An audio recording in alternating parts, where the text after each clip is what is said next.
sequel's a bad crit, but we're not having that. We're challenging that today.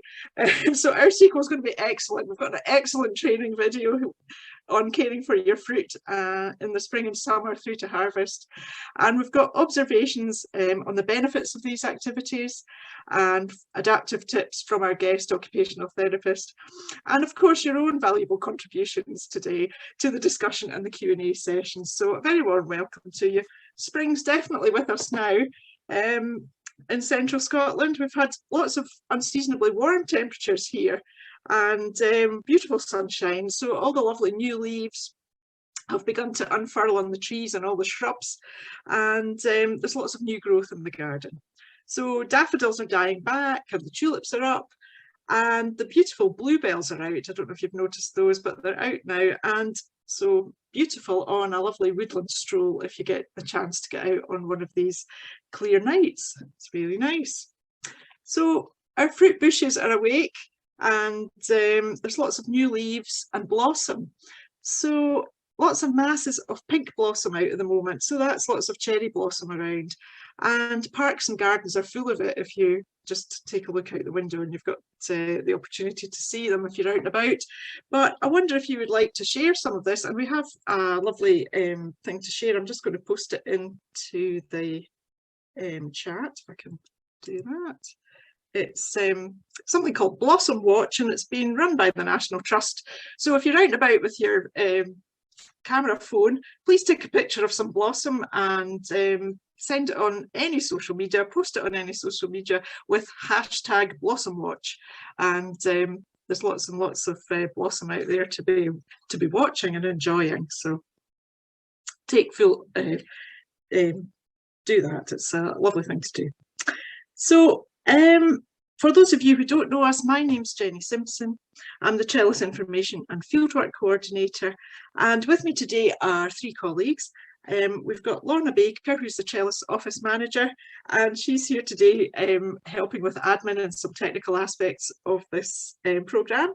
We've also got Joan Wilson, Trellis Project Advisor and our trainer and demonstrator today. And last but not least, we've got Jilly Poulsen, who's a lecturer in occupational therapy at the University of Cumbria, and she has experience of gardening with people with dementia. Give us a wave, Jilly. Thanks. That's great. So that's everyone here today, and we're very delighted to have you with us.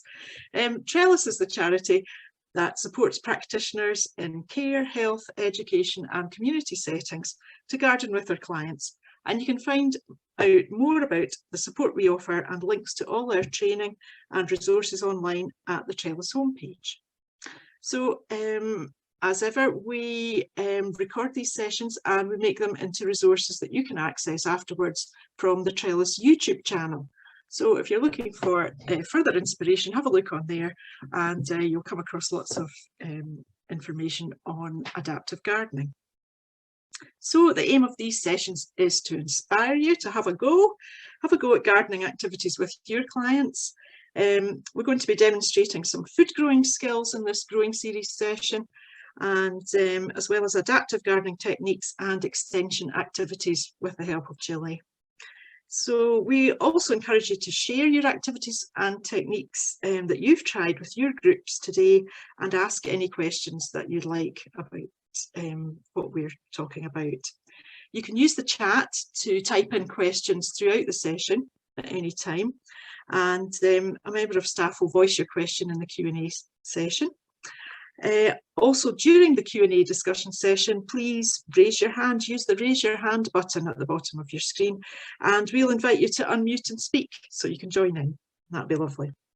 We've got subtitles available today, and you can, at the bottom of your screen, there should be a small button marked CC, or if you go to the three dots and click on that, and it says live transcript. So if you tick on that, then it allows you to see subtitles along the bottom. Now, because we are looking across the seasons of the lifetime growth of a plant from seed to fruit, indoors and out, Joan has used video to capture the gardening action. So she's going to play that video today that she's created, and then we're going to have some comment from Jilly, our occupational therapist, and then we're going to have the Q&A discussion. And after that, we're going to ask you for some feedback. We really appreciate your feedback, and we convey that to our funders, and that helps us to sustain these types of free sessions. We'll put a link in the chat near the end, and if you can follow the link in the chat, complete the survey, you get a free giveaway, which this week I believe is a wonderful watering can. So Joan will talk more about that later. So before I hand over to Joan, I have a special announcement to make. In recognition of the learning that you engage in through attending these live Zoom and Growing Series sessions, Trellis are issuing certificates if you attend, and these certificates record 1 hour of CPD, continuous professional development. So we hope that you will find these a useful tool in recording your gardening activity learning, and you'll get this certificate in an email a few hours, or possibly tomorrow actually, after the session. So you get the email and there's a link to download and print off your certificate if you'd like to do that. So we hope it's going to be a useful thing, but tell us about that in the feedback, what you think about it. So without further ado, I'm going to hand over to Joan, who is going to talk to us today about fruit growing. Hi, Joan. Okay, thank you, Jenny. I'm just going to jump over here briefly, and hopefully you can see me over here at the, not really the trellis tabletop, because today I'm on the ground, and I brought my, I brought in a selection of fruit that we potted up earlier at the end of January, so some of you might have joined in that session, and I would just really like to let you see what's been going on. This one here, oh my goodness, it's quite heavy. I'll just bring it up and I'm going to set it back down because that's far too heavy for me to hold and talk about at the same time. This is the blueberry, and you might remember me potting it on and talking about the ericaceous, that's acid loving compost that it was getting potted into. And maybe you'll see pictures of this in the video in a wee while, but you can see the blueberry flowers developing into the fruit, and the plant is doing really well for me. I'm really pleased with it, and if I keep on looking after it, I should get a decent amount of blueberries this year to make my favourite blueberry muffin recipe that I might share with you, because it really is delicious, brilliant for breakfast. Probably not one of your 5 a day, but I count it as half of one of my 5 a day. So that's my blueberry. I'm just going to wiggle it under there. Now, you didn't see me plant up the gooseberry, but my gooseberry bush is doing absolutely fabulously, and I can't lift it up to let you see, but I've got loads of fruits already developing, and gooseberry, I don't know if you can see that or not, Jenny. Yeah, just hold it very still, we'll see it. There's better images in the video, so you'll get to see it. But my gooseberry is doing fabulous, and I'm not sure if gooseberry is a terribly in vogue fruit, but when I was a wee girl growing up, we had loads of gooseberries in our garden, and my mum made gooseberry tart, gooseberry fool, gooseberry absolutely everything, and I'm never sickened of it. I love it. And I've not had gooseberries for years, so this is me getting back into my gooseberry growing. And I think perhaps, depending on your setting, older people will definitely relate to gooseberries, because I think it was a standard fruit bush in many gardens and allotments, because it's one of the easiest ones to grow and look after with minimal pruning, and does okay in a little bit of shade as well, so it doesn't have to be in full sun like some of the other fruits that prefer full sun. I don't know if you can see the comparison in leaf shape here. The gooseberry's got a lovely, almost maple shaped leaf, contrasting to the elongated, sort of like sword shaped leaf of the blueberry.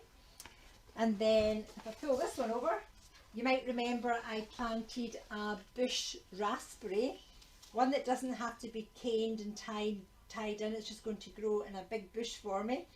And its leaves are slightly different again, so it's a nice activity to even just compare the leaves and feel them. This has got a serrated feeling to it compared to the smoothness of the blueberry, So there's lots of activity that you can be doing just to get people to explore being outdoors, sitting in the sunshine if it's available, but just handling and just that sensorial touch is just a lovely activity to get involved in.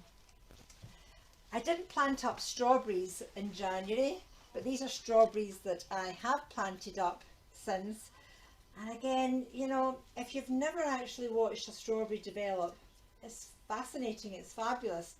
So this is the wee flower, the strawberry flower. This is what it puts on first of all. And you might see the centre of it in this flower. Up a little bit, Joan. Can you see okay, Jenny? Yeah. Okay. And in this one here, you can possibly actually see the strawberry starting to develop. These wee green leaves round about it, that's the little green bit that we always like kind of take a bite of and that's a good view again. But that's the your strawberry starting to develop here, and already I've got these tiny little bare root strawberry plants that only potted up about 8 weeks ago. They're coming on great guns. Look at the strawberries I'm going to get in this little plant here. Dead excited about my strawberries, so I am. So I'm going to jump back over to my laptop, excuse me, while I get back up and move around here, and I will now show you the video of where I've got to with my my fruit bush growing. So give me 2 seconds till I share my screen. Thank you. That's okay. Some lovely comments there about gooseberries. Everybody's getting on board with them. Oh, definitely, you've got to. Oh, and Irene made gooseberry jam last year. That's brilliant. Excellent. Okay, here we go. Thank you. Here it comes. Hello and welcome to Feeding Fruit. You may recall our session planting up raspberry canes, rhubarb and blackberry and blueberry bushes back at the end of January.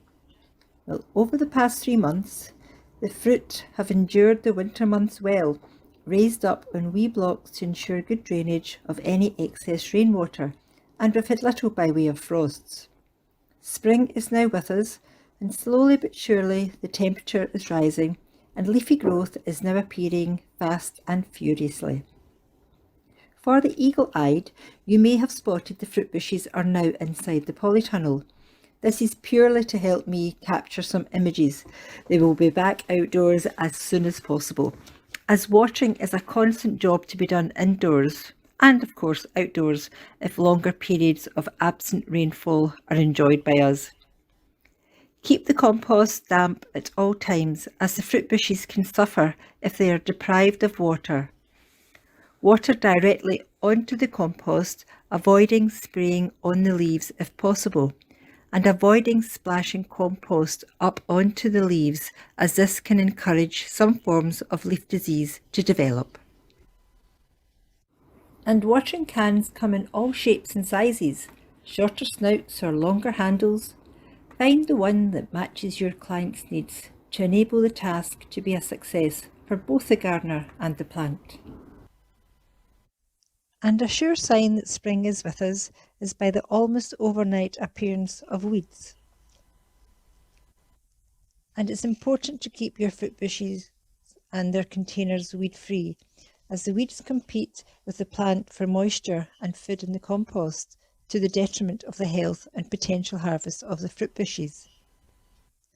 As we move into May, a good 12 to 13 weeks from potting up the fruit plants initially, the plant food that was already part of the compost mix is now getting used up, and as leaf growth continues and buds start to develop, the plant needs a supply of additional energy in the form of more plant food to ensure it continues with its growth and fruit development, and reward us with a bumper fruit crop later in the summer. A little bit of science now. Plants need 5 things to perform well. Water. My west of Scotland rainfall can some years prove sufficient, but water with a can during drier spells to prevent any unavoidable stress on the plant. Sunlight. We can but hope for plenty of sunshine, but by siting your fruit bushes on a south-facing spot, you will maximise on the sun's appearance. Air. Plants breathe just a bit like us, and good air circulation is also important, so ensure the pots are not tightly squashed together. Space. The pots that the fruit plants are in are adequate for root development, and the above compost level is plenty room to bulk out. But do keep on top of weeding, as we don't want weeds encroaching on our plants' space. And lastly, soil or compost, which is necessary for the plant's roots to grow into and make a foothold, and where the plant will take up its water and energy or food from. Bad compost contains a small amount of plant food, but it is quickly used up, putting on leaf and stem growth. Therefore, additional plant food must be added to the compost for the plant to continue to develop.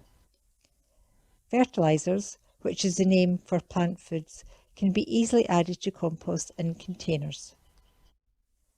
Fertilizers can be inorganic or organic. Inorganic fertilizers are made from a recipe of synthetic concentrated forms of plant nutrient. Examples include gromor and tomerite. Organic fertilizers are from natural plant and animal origins, an example being fish, blood and bone. Fertilizers are readily sourced in garden centres and in the summer seasonal aisle of larger supermarkets. Like our own diet, which contains a mix of carbs, proteins, fats, vitamins and so on, plant food also has a mix of components called nutrients. Fertilizers are mainly made up of 3 macronutrients and many micronutrients. The 3 macros, known as the big 3, are nitrogen, the letter N is its chemical symbol, phosphorus, known as P, and the third macro is potassium, known as K.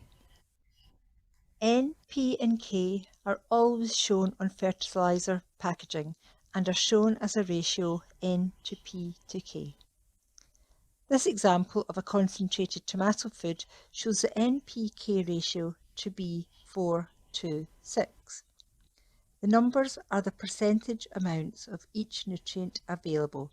So this fertilizer contains 4% nitrogen, 2% phosphorus and 6% potassium. This next example of fertilizer, which is gromor, shows an NPK ratio of 7:7:7, which tells me there are equal parts of each macronutrient in this fertilizer. And N, P and K each perform quite different jobs. N is good for leaf and stem making, P is good for seed germination and root development, and K is good for fruit and flower making and protecting against disease. So, if we're looking to choose a fertilizer to feed our fruit bushes, we know we'd like one with a high percentage of potassium, as it is good for fruit and flower making. Like this one shown here, phostrogen, its NPK is 16:10:24, telling us there is a much higher percentage of potassium compared to nitrogen and phosphorus, so should be good for fruit bush growing, and there's still some nutrients available to support leaf and root development. Now, you may recall that we planted a blueberry bush and that we used ericaceous compost, which is what acid soil loving plants grow well in. And blueberries, along with azaleas and rhododendrons, are incorporated into ericaceous compost. So, add an ericaceous fertilizer to the compost that the blueberries have been planted into, and the blueberry plant will enjoy a nice mix of N, P and K, but with a side serving of the sought after iron and magnesium. Fertilizers can be liquid, pellets or powder and are applied at differing rates. They each have their own benefits and drawbacks, but they have one hugely important thing in common, and that is all fertilizers should be treated with extreme care. Always read instructions carefully, following the advice on handling, dosage and frequency of feeding. This powder and granular fertilizer is cost effective as a little goes a long way. Lots of good guidance on how to use.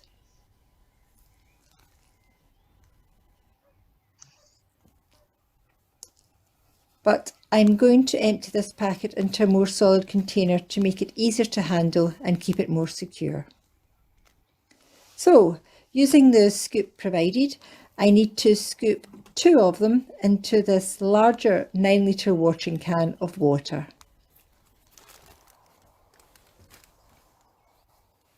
Using my stick, I'm going to mix it well to disperse the powder thoroughly.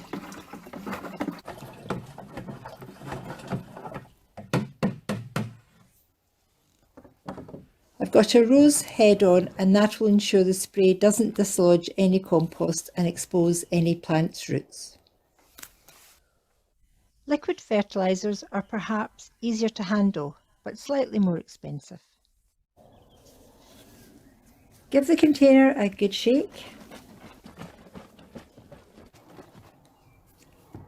And having read the information already, I know I have to pour 1 capful of the liquid into this 4.5 litre watering can.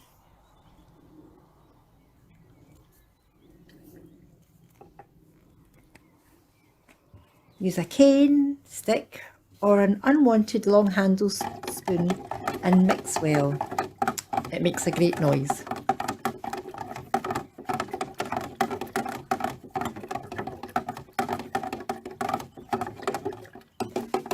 The long snout means I can reach further to pour water, but could be cumbersome for others. No rose head, as I want to direct the liquid feed directly to the compost. Last one now, the slow release fertilizer. It works by gradually releasing its nutrients when ideal soil and moisture levels are reached. Reading the guidance on dosage and usage, and of course putting gloves on.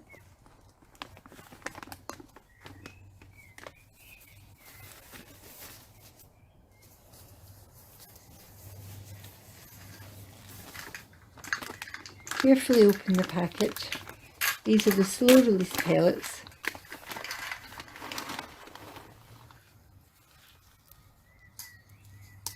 And this small handful is the recommended dosage for this size of pot. Sprinkle them around, and as the pots are indoors at present, I'll give the compost a good water to ensure optimum moisture levels for the fertilizer to work. Of course, you may not want to use any type of pre-packaged plant food. Instead, you could grow your own. Comfrey is a hardy plant that's highly regarded by the gardening community for its nourishing properties as a liquid feed. Comfrey leaves contain the big 3 nutrients, with their leaves considered to hold up to 3 times more potassium, that's the fruit and flower maker, when compared to other organic fertilizers. See the Trellis fact sheets, feeding plants and how to make natural feed using comfrey for more detailed how-to information.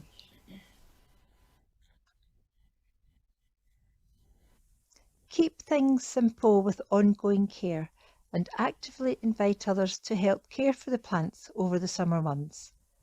Draw up a simple watering and feeding rota or calendar with clear instructions. It's a great way to encourage ownership of the patio plants and to include clients, visitors and staff alike. And as the weeks pass, growth will continue in a hurry. Most of our fruit bushes planted need no support, but I'll start to tie the raspberry canes into their wigwam support to ensure they grow upwards, to ensure good light and air circulation for the developing fruits. And who knows, I might be enjoying my dream dessert before I know it. Okay, thank you, Jenny. Thanks very much. Now I'm going to hand over to Jilly now, who is with us, and she's going to start off our conversation with a few observations about the video, Jilly, and some ideas for us. Oh, well, thank you so much. Thank you, Joan. That was fabulous. A brilliant video.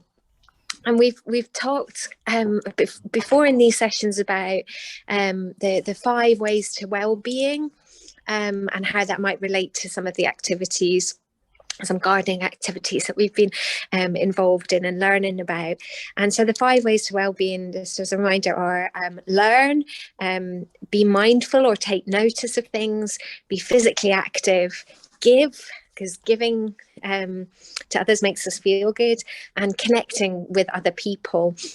And I think there's loads in those activities there that can be any one of those 5 ways to well-being. I've learned a lot there, but you're a little bit of science, Joan, in there. So learning about things like food for plants. If you were working with young people, perhaps that might be a good way of illustrating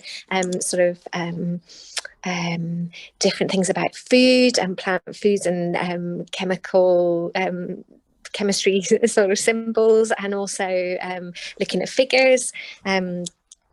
Being mindful, taking notice. I always think watering is quite a sort of mindful activity and that stimulates the senses. So thinking of the noise of the water and the smell of the water, and how it changes colour, how the soil changes colour when you're watering. So a good activity to be mindful and just kind of lose yourself in it for a little bit, and set maybe some worries aside. Be physically active, or walking to sort of inspect things, and watering, can be quite a physical activity, going to fill up the watering can, and the actions of carrying and watering with the watering can. Giving, I think you're giving to the plants, aren't you, with the water and the food, but you might well be giving to other people as well. In terms of the food that you're growing, perhaps sharing with other people. And it's a great way of connecting, great activity for connecting with other people. So even if you're doing it alone, it could be a communal activity. So it might be that somebody's doing the watering, somebody else is maybe doing the feeding or the weeding. So yeah, even if you're doing it by yourself, it's an activity, it's a shared goal, isn't it? And everybody's got an interest in that activity, and that shared interest, and it's it can be a bit of a team effort to grow those fruits, and then sharing that when the fruit is ready. So I think taking in turns, and we've talked about a sort of people doing one aspect of the task. So perhaps somebody measuring out and diluting the plant food, somebody else stirring it, and somebody else going off and feeding the plants with it. Ways of sort of making aspects of it a little bit simpler, or to make it easier to include different people, might be thinking about the watering. On many occasions before, Joan shown you like one of the squeezy bottles with the little spray attachment. That might be easier for some people than using a watering can. That might be a bit heavier. It might be also easier to aim it, or using a little jug might be easier to aim. Jo mentioned it was important to not water the leaves and things. So using one of those 2 things might be a bit lighter, a bit more compact and easier to manoeuvre, and it might make it easier for people to water where it's needed, and not where you don't want the water to go all over the leaves. Joan had a great idea as well for how you tell if something's been watered or not, or if it needs watering. So she was suggesting a pebble, and you can paint it on one side blue, and that means it needs watered, and paint it on the other side red, and that means stop, it's been watered, it doesn't need it. And so when you water it, you turn it over to the red, and when it needs watered again, it's somebody can turn it over to the blue, so that the person that's going to water will know that the ones with the blue pebbles are the ones that need watered. And that can be a great spin-off activity as well. So painting the pebbles as part of that can be a spin-off. Other spin-offs that we were thinking of was collecting rainwater. So rather than using tap water, perhaps collecting rainwater. There's all sorts of reasons why that might be a beneficial thing to do. Saving water, and might be beneficial for the plants. So you could collect rainwater just simply in buckets, but you could also maybe think about a water butt. I don't know if anybody already has one, but you can hook it up to the guttering on perhaps a shed or a building, and collect the water there. So that might be another spin-off activity, putting together a water butt, or putting out other ways to collect. Oh, Margaret, you're saying it's a good idea. Yeah, always forgetting I'm the same as well, Margaret. Another spin-off activity might be shopping. We've mentioned this before. I love a bit of shopping, and it makes a really fabulous, it can make a really fabulous sort of day out. Make a sort of trip of it, perhaps grab a coffee at the same time. So you might be going to the supermarket or the garden centre to get to buy your plant food. So that's another spin-off activity, I think, that can involve people in it and be an enjoyable activity to share together. So those were our ideas, and I really like the communication board or jobs to be done idea that Joan was sharing, and beautifully done. You can be really creative like Joan was with that, and again that could be another spin-off activity, is creating your board, but also really good to celebrate people's achievements. And sometimes a communication board or a to-do board like that can be, and like Joan was saying, a really great way of getting people involved. Sometimes people really want to be involved, but they don't know what to do, or they think, oh, I don't really know anything about gardening, or I don't know what to do. So it might be a really good way of involving people. And I'd be really interested to know if anybody already has a system like that, for knowing what jobs to be done and involving people, or celebrating your achievements. Or any other top tips that people can think of.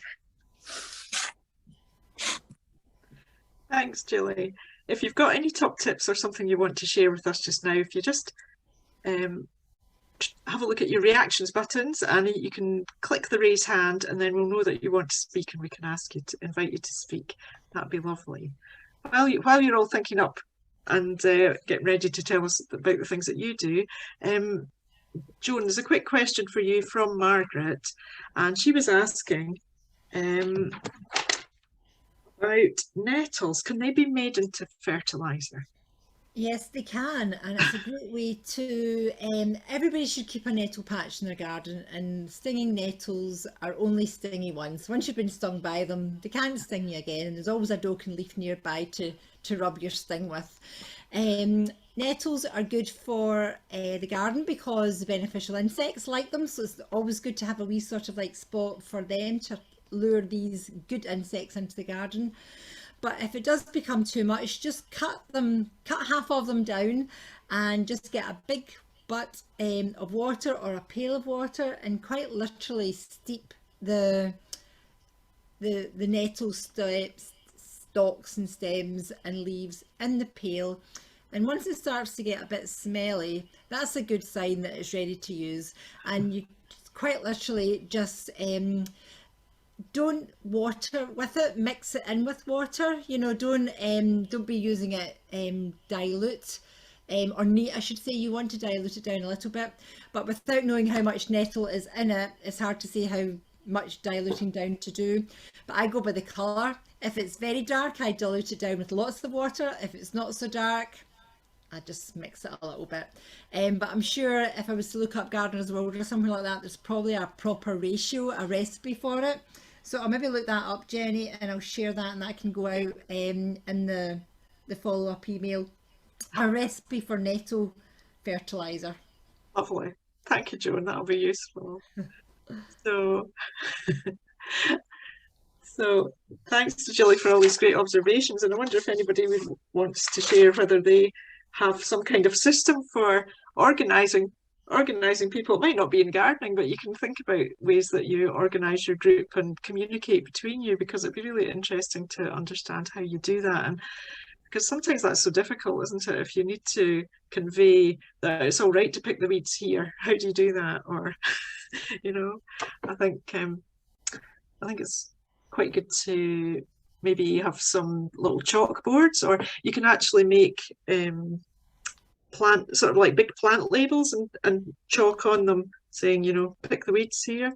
Irene, you're talking about something. What's this? Soaking nettles. Irene, would you like to unmute and tell us about your volunteer that's been soaking the nettles? Is she there? I don't know if Irene can hear me. No? Let's find her. Where is she? Yeah, she's down the bottom. Well, she's on my screen. She has unmuted herself. She has unmuted, but we can't hear you. Yeah. No, that's a shame. Hi, Irene. Can you hear us? No. I think she's telling us that it's really stinking, so it's good to know that means it's ready. So yeah, you get using it, and then you can make another barrel. You can get on to making the next barrel. Oh, that's brilliant. That's brilliant. And Margaret's asking, is nettle tea good for fertilising fruit, or is comfrey better? They're both very good. Comfrey is highly regarded. It's probably like the gardeners. People grow comfrey to make their own homemade fertilizer, whereas people don't necessarily grow nettles to do it. They come for free. So if you fancy growing something, I would grow the comfrey because it's prettier to look at, but do allow a little space for the nettles. Lovely.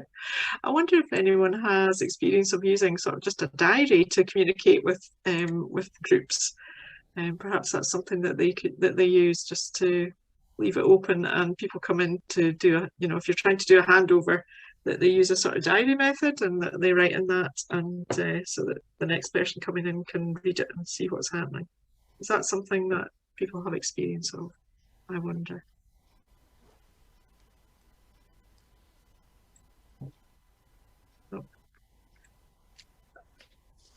I'm wondering about people's experiences of growing fruit as well. Like Joan was showing us all her lovely fruit that's growing, and I know people were mentioning gooseberries earlier, but I wonder what people's experience have been of growing any fruit. How have you got on with that?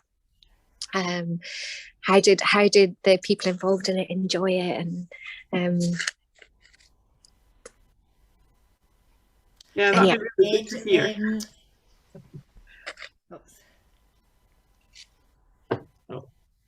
Here's Irene.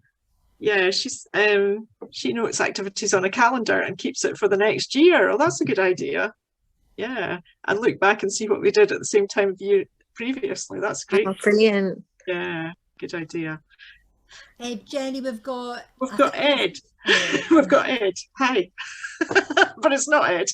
It's not Ed. I think somehow I think I'm logged on to my husband's Zoom thingy. I just was in a rush and I just pressed it.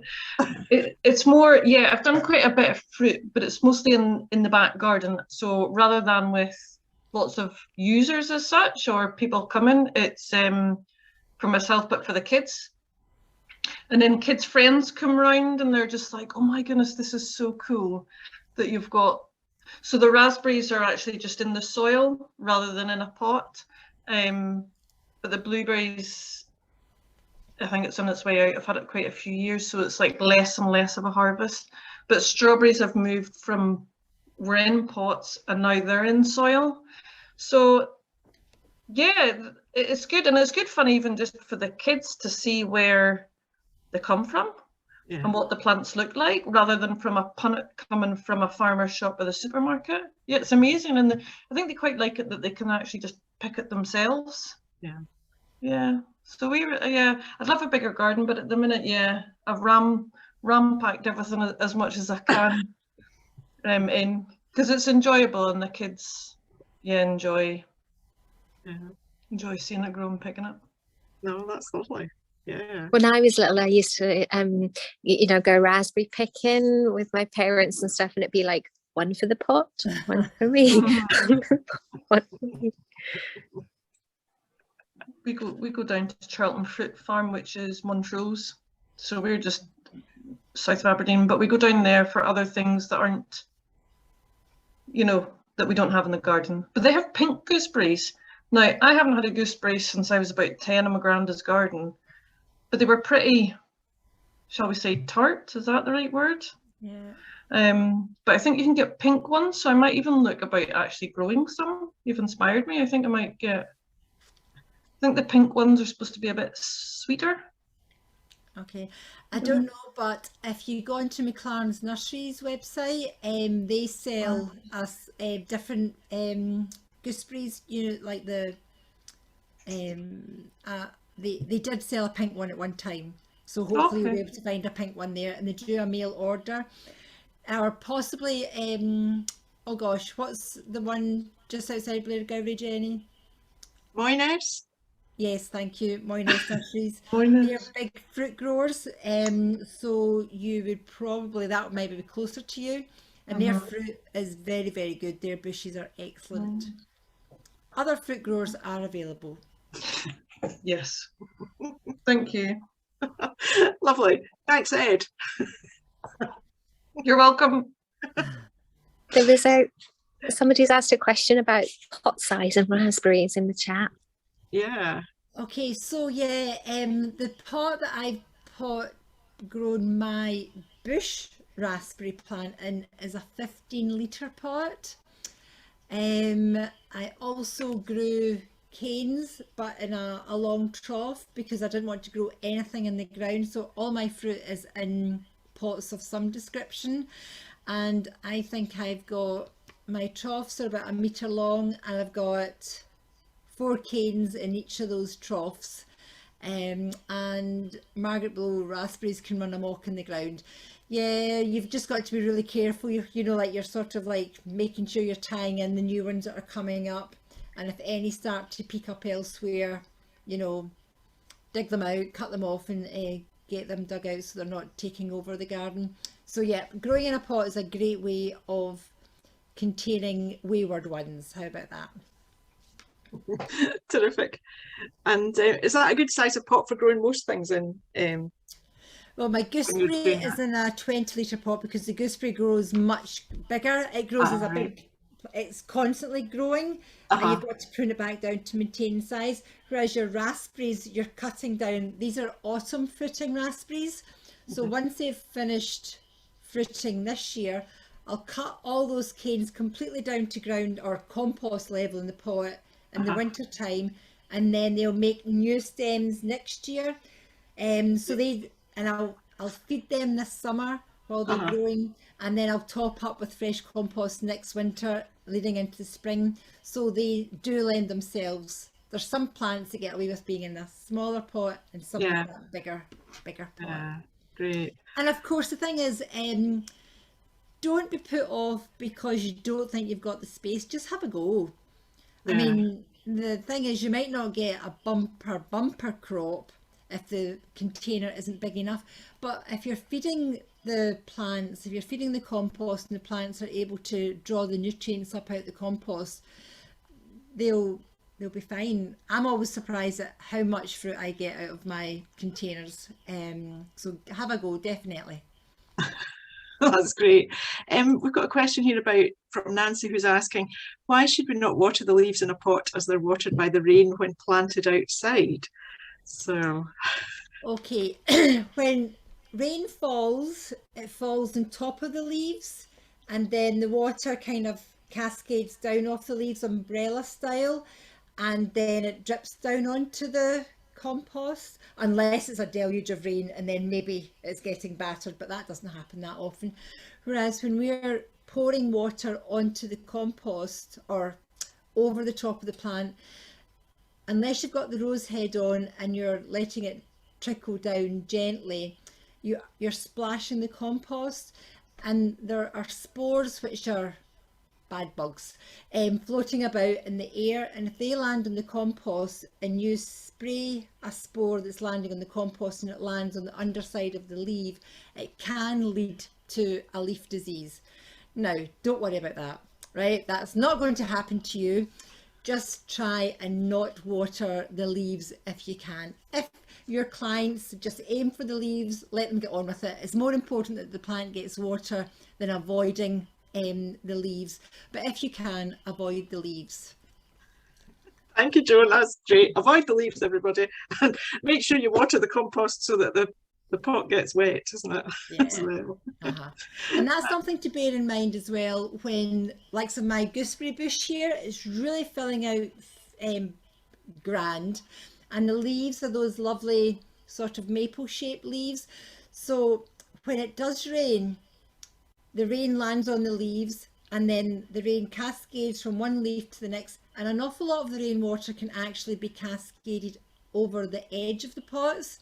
So even though it's raining in the summertime, be aware that you might still have to go and water your plants, because the leaves act like an umbrella and effectively are keeping the container dry or drier of water. So just be aware of that. Yeah. Okay. Now we're getting technical questions here. One's from Joyce. Now, you were talking about compost, changing the compost in containers, and Joyce is asking, how often does that need to be changed, and is it different for fruit, than other plants, because fruit might use up the I would say treat all containers, all your plants growing in containers should all be treated the same, in the same respect when topping up with compost. Every early spring, late winter, early spring, I always scrape about the top 2 inches off of my containers, regardless of whether it's, I've got trees growing in pots, massive pots granted, but I scrape a 2-inch layer off the whole surface of all my pots, regardless of what's growing in it, and then I top up with a fresh 2-inch layer of compost. And then I feed my plants throughout the growing season with their respective fertilizer to suit the particular plant that's growing in that pot. So if you can get into the habit, that's great. Now the scraping, that 2-inch scraping of old compost, put that in your compost heap or just put it into the soil. Don't ditch it, because it still has a use. Or if you're potting up a new container, use that spent compost, that compost that's got no nutrients left in it. Use that at the bottom half of the container that is not really important, if that makes sense. And then put your fresh compost on top of the old compost, and then plant your new plants into the nice new compost at the top. That's great. Yeah, it's a good filler at the bottom of a big pot, isn't it? And now Margaret's asking, how do you prune a gooseberry? So okay, with gloves. That's the first thing, with gloves. I've actually seen it, and I'm toying with doing this year, is training my gooseberry bush. I've got 2 gooseberry bushes growing in pots, and I'm toying with growing one on a wall. Because I was reading about it, and it says I'll get a better crop and I won't jag my fingers so much when I'm picking my gooseberries. So I'm all for that. So pruning your gooseberry in a pot, once it's finished fruiting, cut out. You want to keep the centre of the gooseberry bush quite open so that lots of airflow can get through it, lots of good air circulation.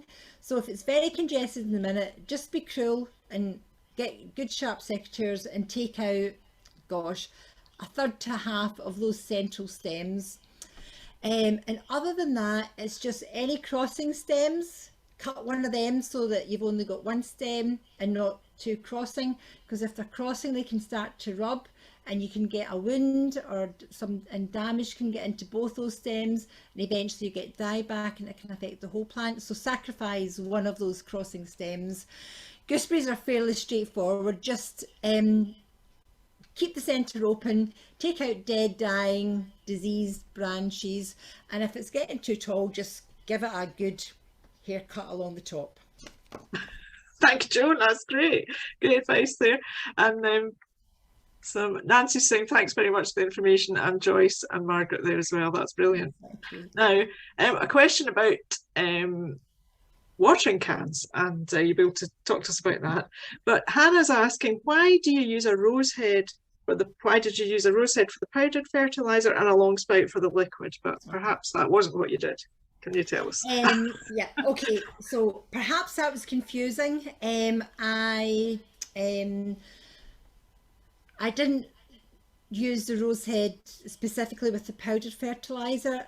I was showing the rose head to demonstrate that if you use the rose head, you're getting a more gentler spray. So if your clients are a wee bit heavy-handed, a rose spray would be a good one to use, because they can have a deluge of water coming squirting out the spout. The long spout without the rose head, I like using that watering. I'm a bit sad about various watering cans. I've got lots of hanging baskets, and where they are, it's a bit of a reach to get to them. So if I use my long spouted watering can without the rose head, I can get my spout right into the body of the kirk, so to speak, and get the spout almost touching the compost, because I want the water to go to the compost. I don't really want it to go to the plants, because plants don't drink water above ground, they drink water from their roots. So it's important that the water goes into the compost. So I'm sorry, Hannah, the rose head wasn't necessarily for the powdered fertilizer. Once you've mixed your fertilizer, whether it's powdered or liquid, in your watering can, use the rose head or no rose head to suit your own needs. Okay. Thank you. That's lovely. Now, a message at the bottom there. Thanks from Hannah for that. That's great. That's cleared that up for her. Now, marvellous. Now, I don't know if we've got any more questions. Okay. Hannah's also asking, what's the best way to protect the fruit from birds and slugs? Well, there's a question. There's a question. Oh dear. Slugs for me is a bear trap. But then you've got to deal with the slimy slugs at the end, so that's not everybody's cup of tea. Right, so to deal with the slugs, attract birds to the garden, and the birds will deal with the slugs, or make a little wildlife pond. We have a fact sheet, Jenny? Yes, on making a pond. We've got I'm sure the wildlife pond's up there somewhere. I'm going to double check, note to myself. Okay. Make a wildlife pond out of an old dish basin.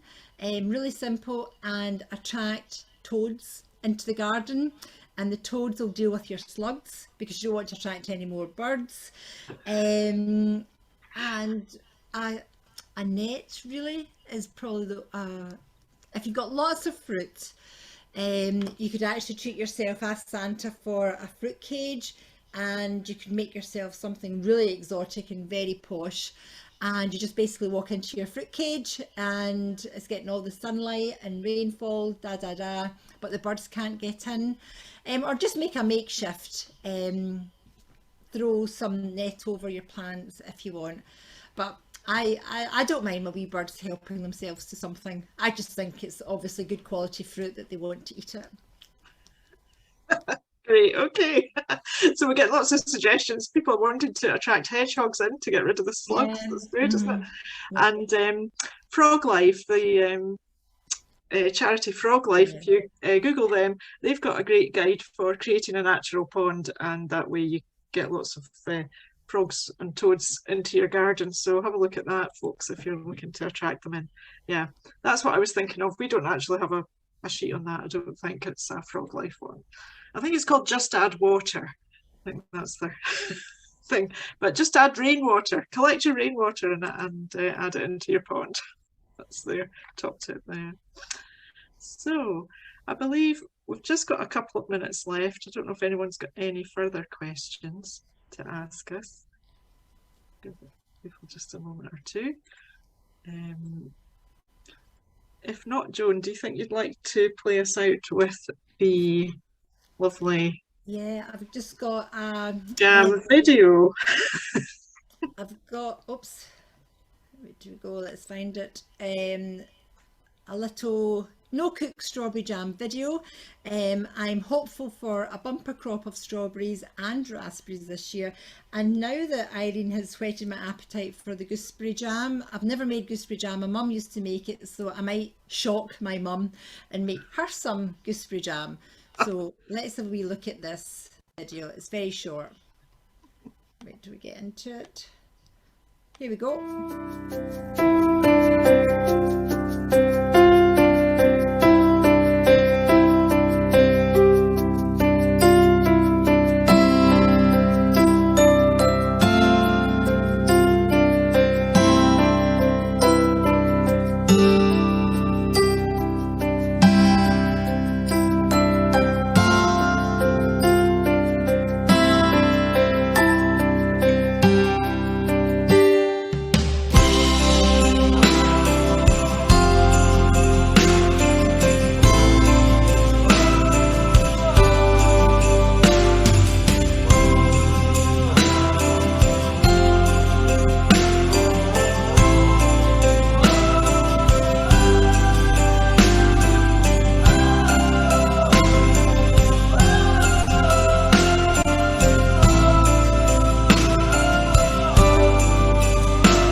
There you go.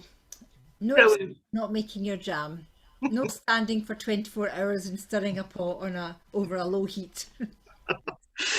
That's great, Joan. Thanks so much. And I'd just like to thank everyone that was involved today. Thanks very much to Jilly. Thank you so much for your contribution, Jilly. That was excellent. And also to Lorna. Thank you, everybody. Thanks, Jilly. And also thanks very much to Lorna.